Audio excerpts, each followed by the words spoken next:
Hello and welcome to my card collection guide for Digimon World Next Order.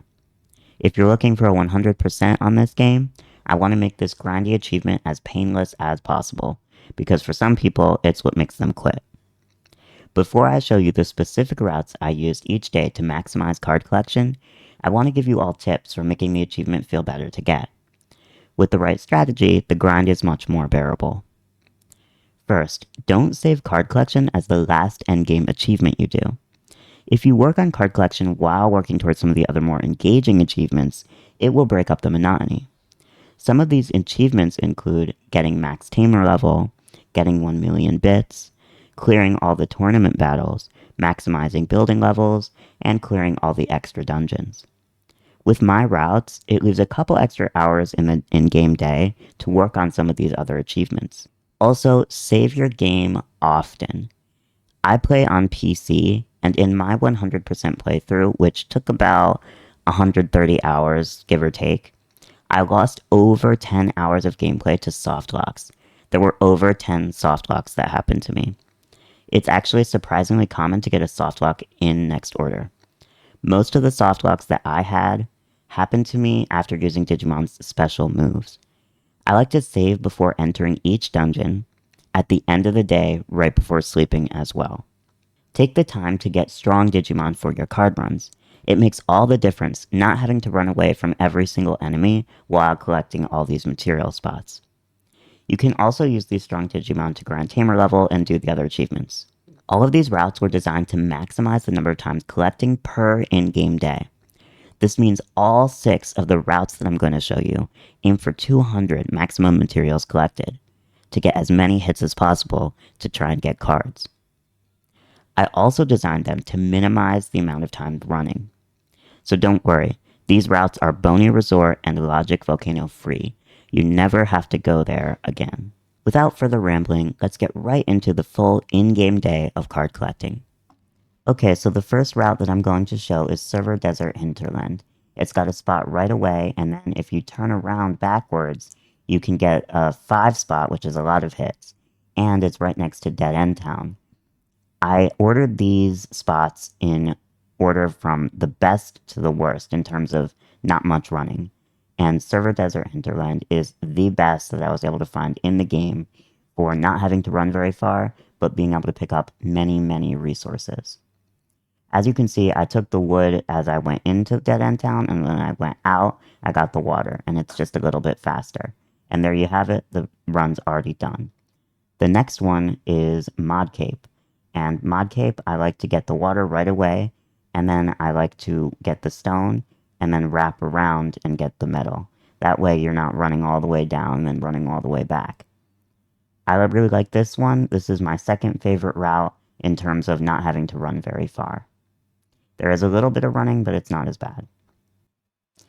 There are also some items that you might want to pick up on the Mod Cape route.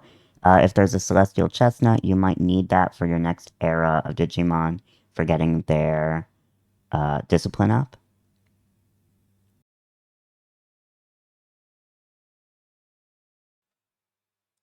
Next one is going to be Nye Plains Hinterland. This one has a cheeky material that's hidden behind the grass at the way beginning, but it has a 5. I did a battle here with a Numamon because the big guys give you good items. But anyways, I actually passed by the material on the second screen because there are spots with things that are closer together, and I don't like running and then running all the way back.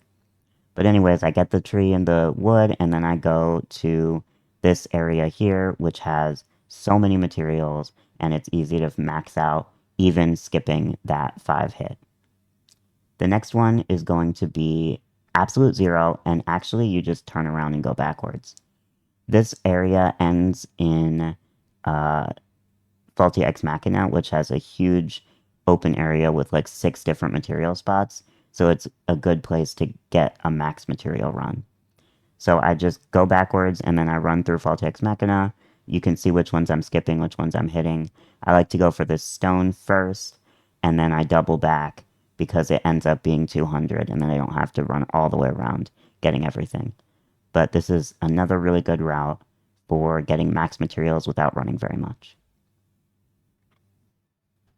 And the last one before we do a little dungeon is the Oguino Wastelands Hinterland.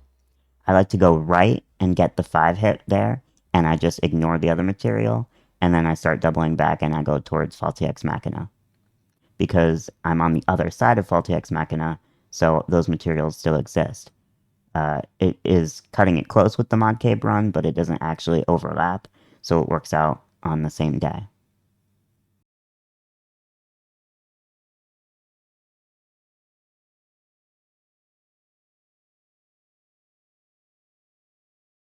In the middle of my in-game day, I like to switch gears to break up the routine, so I do dungeons. If you're in the unfortunate position of having found this guide after doing all the achievements except for cards, then I'll leave a timestamp in the description for you to skip ahead. For everyone else, I want to briefly talk about the dungeons that I do every day.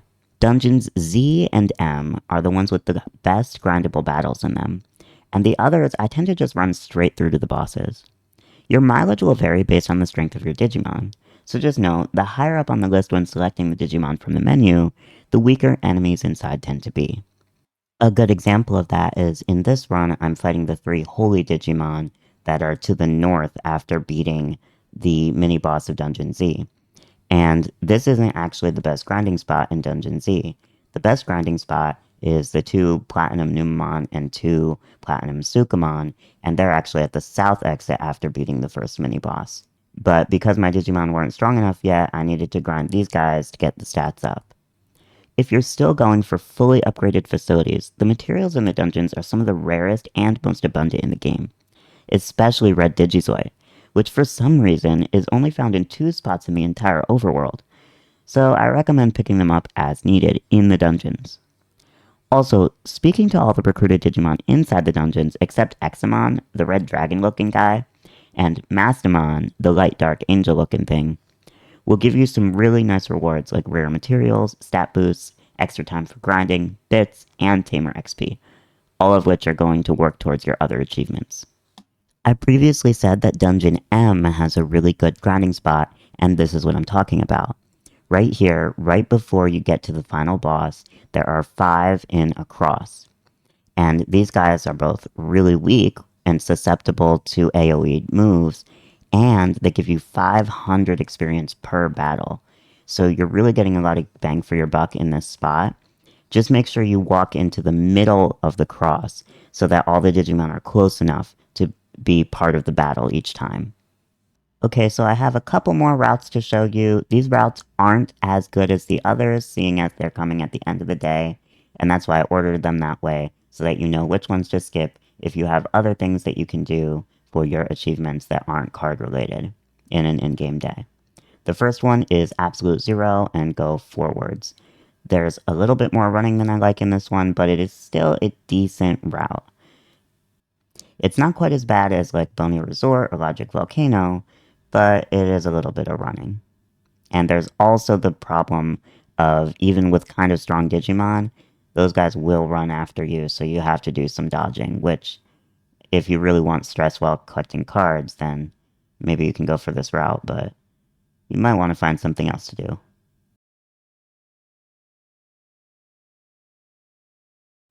But as this route ends, I'm going to show you regular server desert.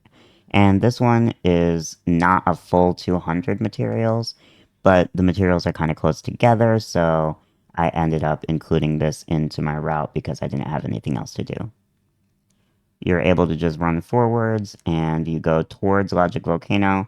And I know I said we're not going to go to Logic Volcano, but I did end up going to Logic Volcano at the very end of the day. So you can cut this route from your trips if you want, but if you have nothing else to do, then you can add this one in. I like going towards the garbage pile in Logic Volcano because even though there is a little bit of running, once you get to the garbage pile, there is a lot of materials there. And that's pretty much it. I hope this guide helped you. Thank you for watching. We got 13 cards in that in-game day.